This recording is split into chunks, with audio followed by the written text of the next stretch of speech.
দেখছেন এটি নিউজ। আমন্ত্রণ জানাচ্ছি আমাদের নিয়মিত আয়োজন defender hotel and resource limited present happening পয়েন্টে। আজকের পর্বে আপনাদের সাথে আছি আমি এস এম আব্দুল শাকুর। দর্শক, আমাদের মৌলিক যে চাহিদাগুলো রয়েছে তার মধ্যে শিক্ষা অন্যতম। আমাদের এই শিক্ষা ব্যবস্থার সাথে যেমন আমাদের স্কুলিং জড়িয়ে আছে তার সাথে আনুষঙ্গিক আরও অনেক বিষয়। সাম্প্রতিক সময় আমাদের এই শিক্ষার যে কাঠামো, সেই কাঠামো নিয়ে বদলের আবার নতুন করে আলোচনা শুরু হয়েছে এবং স্কুলিংয়ের যে সময় সেটাকে 10 বছর নির্ধারণের ক্ষেত্রে খুব জোরালো আলোচনা আছে এবং এইচএসসি সেটি শেষ করা হবে 12 বছরের তাদের স্কুলিংয়ের মধ্যে। এরকম আলোচনার মধ্যে প্রশ্ন থেকে যায় যে এটার সঙ্গে কি পুরো দেশ একত্রতা ঘোষণা করতে পারবে কিনা। আমরা শহরের সঙ্গে প্রান্তিক জনগোষ্ঠী কিংবা পাহাড়ের যারা রয়েছেন তাদেরকে আমরা সমন্বয় করে শিক্ষা ব্যবস্থার সঙ্গে তাদেরকে এগিয়ে নিয়ে যেতে পারবো কিনা। এবং ঠিক একই সঙ্গে আমরা যখন আমাদের প্রি স্কুলিংয়ের ক্ষেত্রে বা প্রাইমারি এডুকেশনের ক্ষেত্রে শিক্ষার্থীদেরকে স্কুলে পাঠানোর পরেও এক গাদা অ্যাসাইনমেন্ট কিংবা ভারী ভারী ব্যাগ নিয়ে স্কুলে যাওয়া আসা হয়, সেটাও রোধ করতে পারবো কিনা। এই সব কিছু নিয়েই আসলে আমরা সাজিয়েছি আমাদের আজকের পর্ব।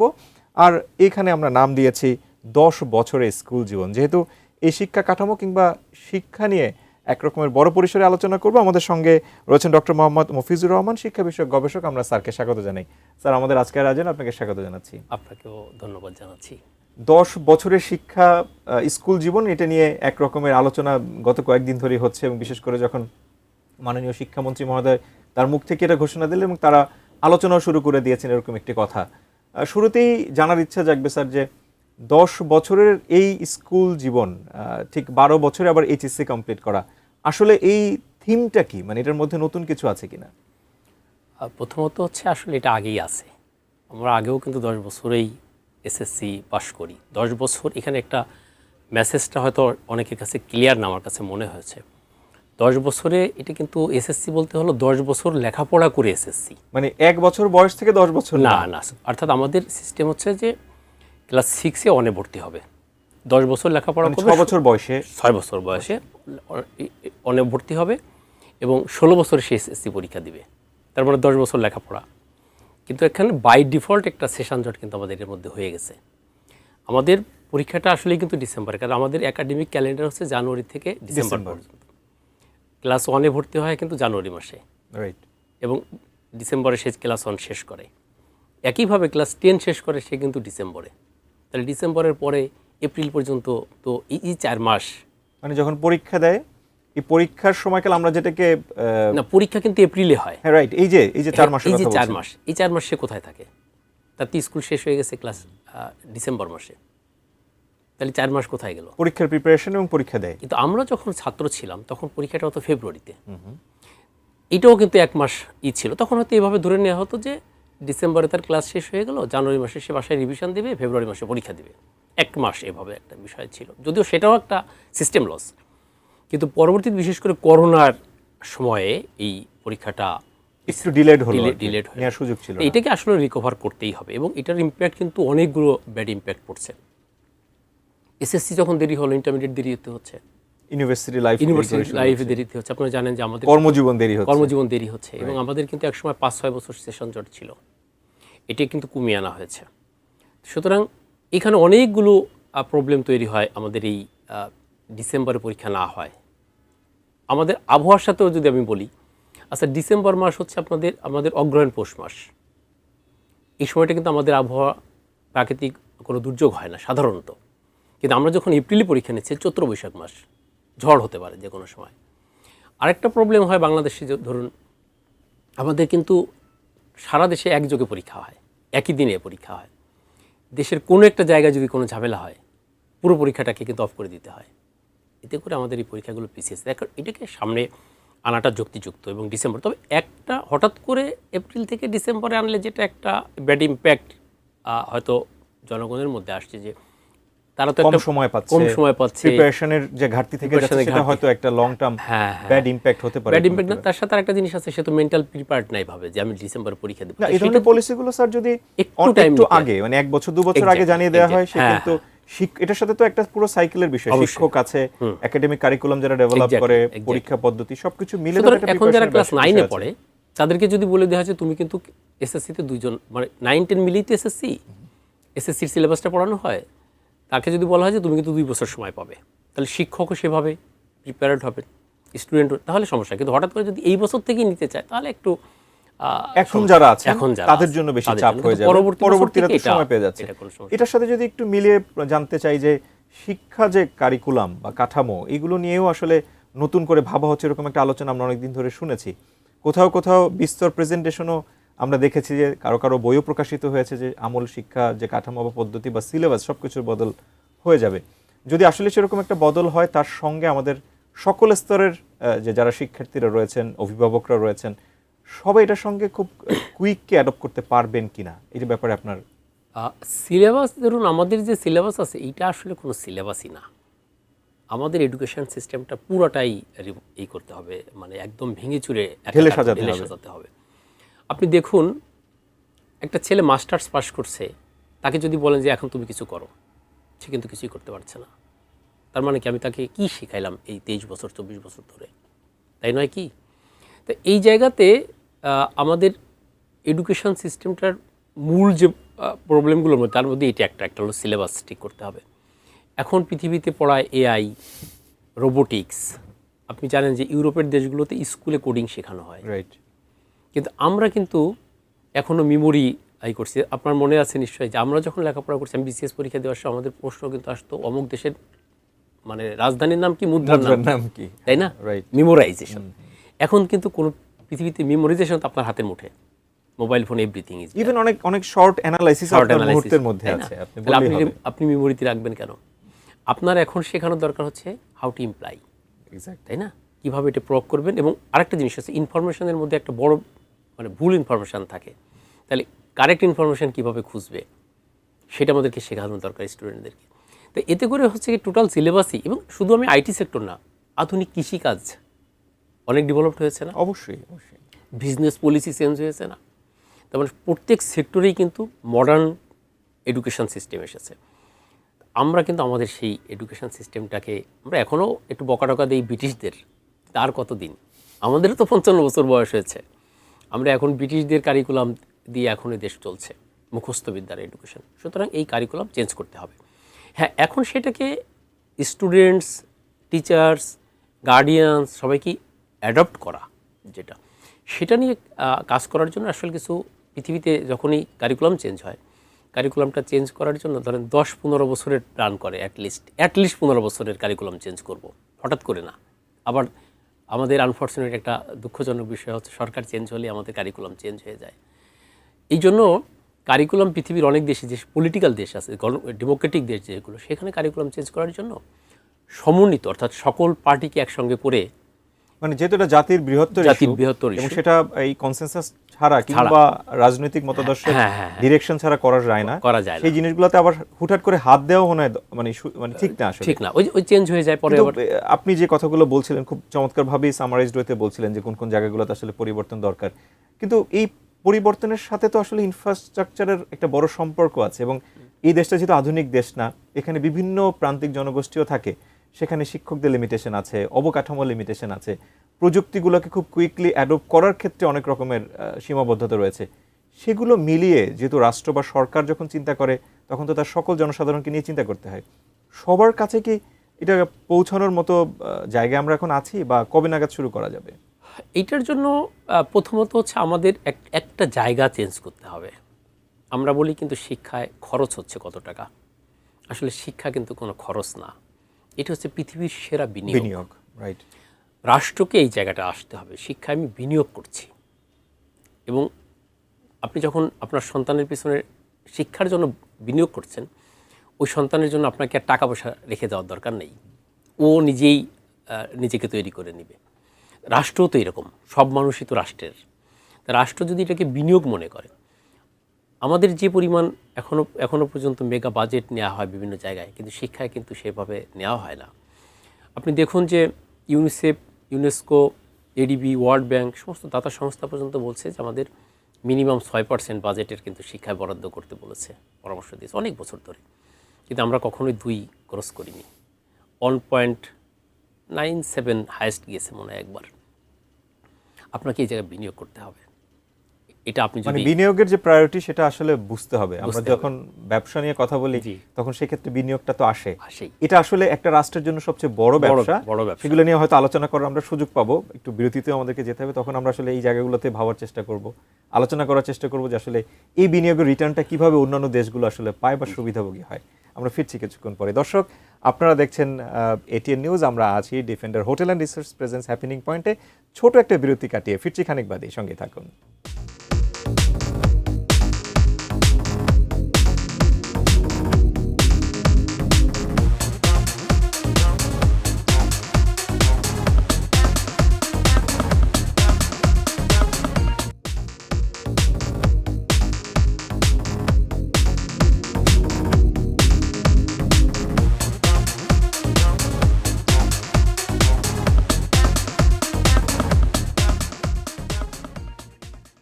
দর্শক, বিরতির পর আরেকবার স্বাগত জানাচ্ছি defender hotel and resource present happening পয়েন্টে। আমরা 10 বছর স্কুল জীবন শিরোনামে আলোচনা করছি, তবে পুরো আমাদের শিক্ষা পদ্ধতি কিংবা তার প্রয়োগ সে নিয়ে আসলে আলোচনায় আছেন ডক্টর মোহাম্মদ মফিজুর রহমান, শিক্ষা বিষয়ক গবেষক। আমরা স্যারের কাছে আবার একটু ফিরতে চাই। স্যার, আলোচনা যেভাবে আমরা করছি সেখানে কিছু জিনিসগুলোকে আমাদের মনে হয় একটু আলোচনা এখন আনা দরকার। আমরা স্কুলিং নিয়ে কথা বলেছি, স্কুলিংটা আসলে কোন পর্যন্ত সবার প্রয়োজন আছে, আর এই স্কুলিং এর সঙ্গে আমরা যেভাবে স্কুলিং দেখি একগাদা বইপত্র, তারপরে মুখস্থ করে পরীক্ষার হলে যাওয়া, আপনি হয়তো এখনকার টেকনোলজিগুলোর কথাও বলছিলেন, কিন্তু আমরা যদি কারিগরি শিক্ষার কথা ভাবি, সারা পৃথিবী যেভাবে শিক্ষাকে নিয়ে এগুচ্ছে, সেখানে উচ্চশিক্ষা বা ইউনিভার্সিটি লেভেলের এডুকেশনকে তারা কতটা প্রায়োরিটি দিচ্ছে, রেদার কারিগরি শিক্ষাটা আমাদের মতো দেশের জন্য কতটা বেশি প্রয়োজন, আর সেটাকে আমরা কিভাবে ধারণ করতে পারি? এটা খুব একটা ইম্পর্ট্যান্ট প্রসঙ্গ। আমি চীনেতে লেখাপড়া করেছি, পিএইচডি করেছি। চীন তো গণচীন বলি আমরা। আপনি দেখেন আমার বাসায় বসে আমরা যা ইউজ করি সব চীন দেশ থেকে আসছে, বোতাম পর্যন্ত, রাইট, তাই না? এবং চীন কিভাবে এইটা করলো? আজ থেকে 45 বছর আগে চীনের অর্থনীতি আর বাংলাদেশের অর্থনীতি কাছাকাছি ছিল। এখন তারা কোথায়? আমার থেকে মাত্র 5-6 বছর সিনিয়র হলো সিঙ্গাপুর। আমরা 71 সালে স্বাধীন হয়েছি, ও 65 সালে। সে কোথায় নিয়ে গেছে? এটা কিভাবে করলো? এবং মালয়েশিয়ার উদাহরণ তো আমরা ভুরি ভুরি দিই। মালয়েশিয়ার উদাহরণ তো আমরা ভুরি দিই। রাইট। এইটার জন্য আমাদের শিক্ষা সিস্টেম যেটা, আমরা হচ্ছে সবাই মাস্টার্স পাস করতে চাই।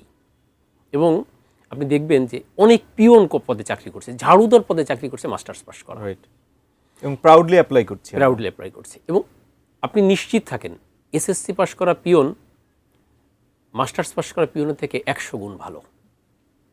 একটা ইনফিরিটি কমপ্লেক্স কিন্তু কাজের পুরো মোটিভেশন নষ্ট করে দেয়। তার সময় নষ্ট হয়েছে, তার টাকা গেছে, তার যৌবন বয়সে টাইম গেছে। এই সময়টা সে দেশের জন্য কাজে লাগাতে পারত। আমাদের এই জায়গায় যাওয়ার মানে এটিকে ঠিক করার জন্য অবশ্যই আমাদের কারিগরি শিক্ষায় যেতে হবে। তাহলে কারিগরি শিক্ষায় যাওয়ার বুদ্ধিটা কি? এটা একটা বড় প্রশ্ন। আমাদের জনগণ কিন্তু রেডি না। জনগণ কিন্তু কারিগরি শিক্ষাকে একটু খারাপভাবে নেয়, যে আমি মনে হয় ভালো। এটার সমাধান হচ্ছে মানে ল্যাক অফ সোশ্যাল অ্যাওয়ারনেস।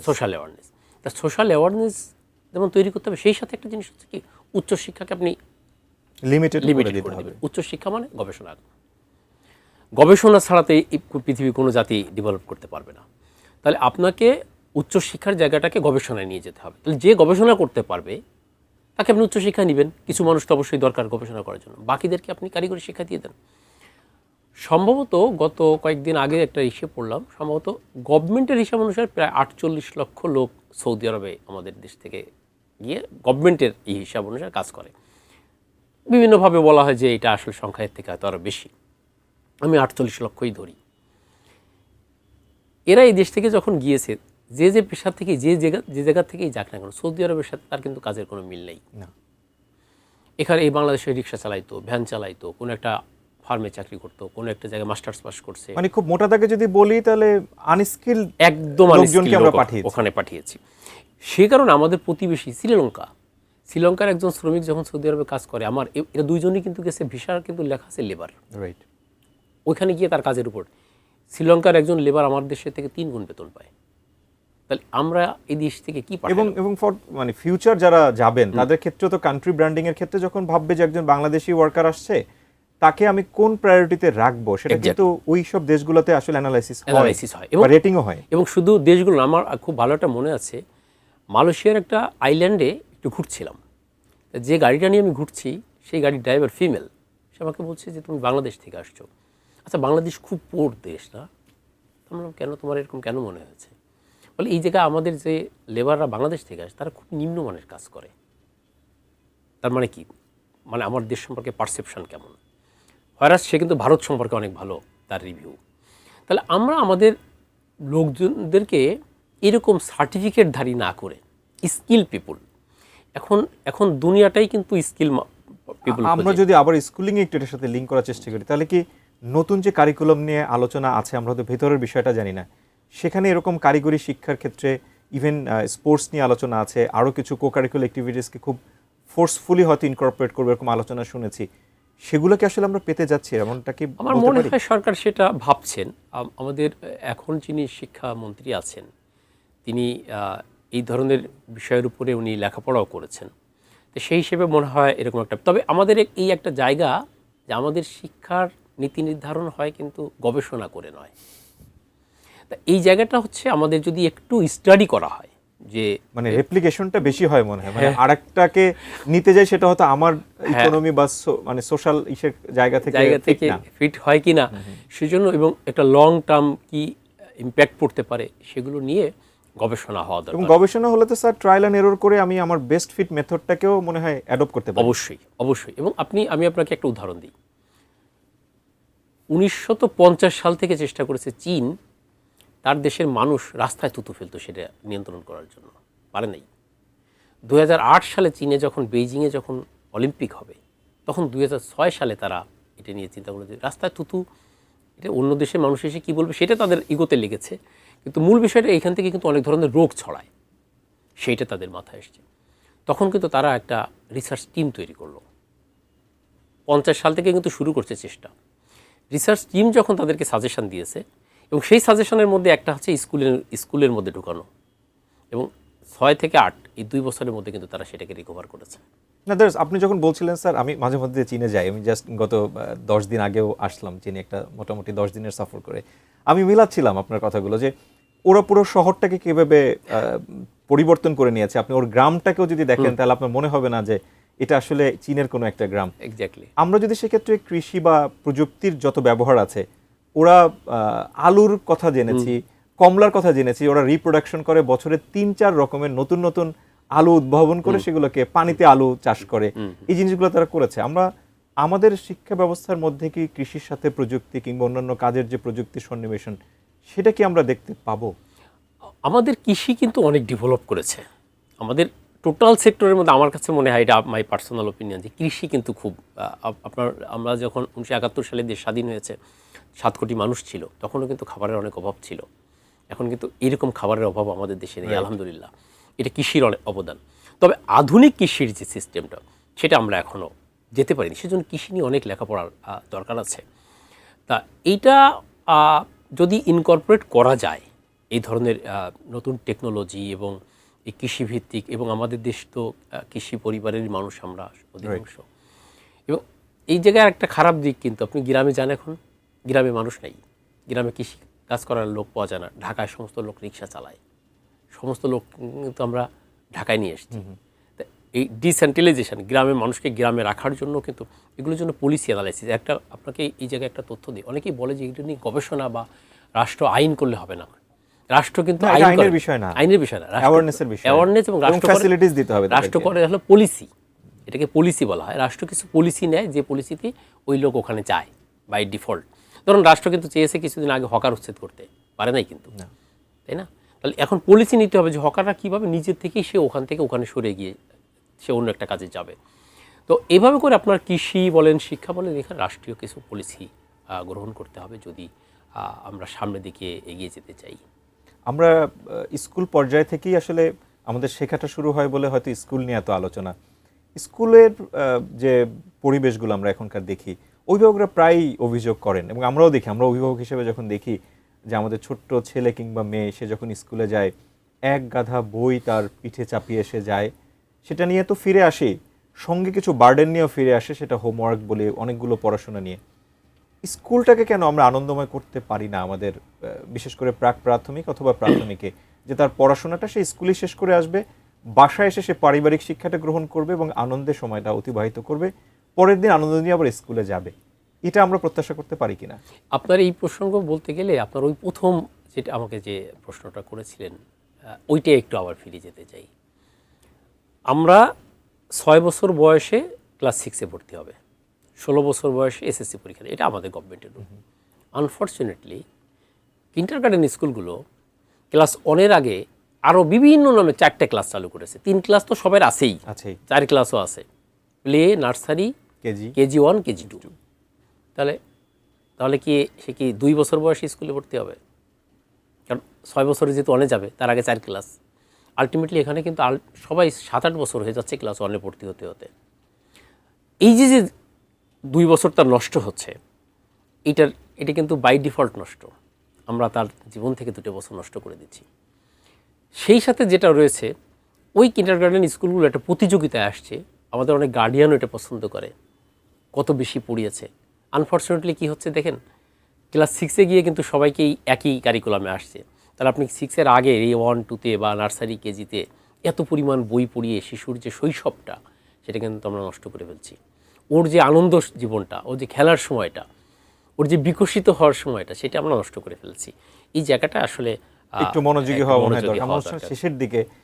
কিন্তু শিক্ষাকে তো আসলে আমরা সত্যিকার অর্থে আধুনিক করতে চাই।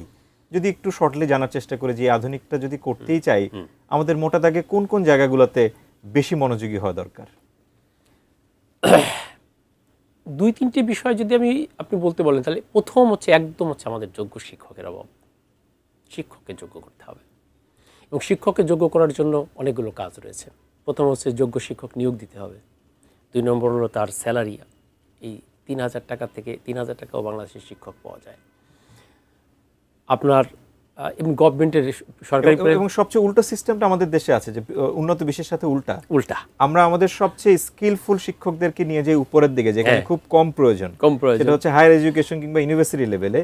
এবং মোটামুটি উইথ ডিউ রেসপেক্ট আমরা প্রি স্কুলিং, কিন্ডারগার্টেনগুলোতে একটু কম প্রায়োরিটি দেই।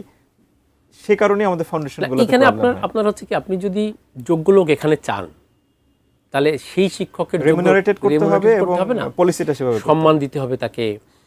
আপনার 17,000 টাকা বেতন পায় সরকারি প্রাইমারি স্কুলের শিক্ষক, আপনি কিভাবে তাকে ভালো শিক্ষক এখানে পাবেন? তাহলে আপনাকে যোগ্য শিক্ষক পাওয়ার জন্য শিক্ষকদের ইকোনমিক্যাল ফ্যাসিলিটিস, তার রাষ্ট্রীয় সম্মান, রাষ্ট্রীয়ভাবে তাকে মর্যাদা দেওয়া বা সামাজিকভাবে মর্যাদা দেওয়া, সামগ্রিকভাবে যদি শিক্ষকদেরকে মোটিভেট করতে পারি, তবে শিক্ষার আধুনিকরণে অনেকগুলো জায়গাতে আমরা এগিয়ে যাব। ইউনিভার্সিটি থেকে যোগ্য লোক এখানে চলে আসবে। শেষ করতে হবে স্যার আলোচনা, তবে এই ধরনের আলোচনা আসলে স্বল্প সময় সম্ভব না। নিশ্চয়ই অন্যদিন আরো একটু বড় কলেবরে আমরা সে আলোচনা করব। আমাদেরকে সময় দেওয়ার জন্য ধন্যবাদ। ধন্যবাদ আপনাকেও। দর্শক, শিক্ষা যেমন অধিকার, এই শিক্ষায় আমাদেরকে করবে অনেক বেশি উন্নত। আগামী দিনে নতুন কোনো বিষয় নিয়ে আবারও ফিরবো আমরা। সে পর্যন্ত ভালো থাকার প্রত্যাশায় নিজে ভালো থাকুন, ভালো রাখুন আপনার চারপাশ, আর ভালোবাসুন আপনার দেশকে। আল্লাহ হাফেজ।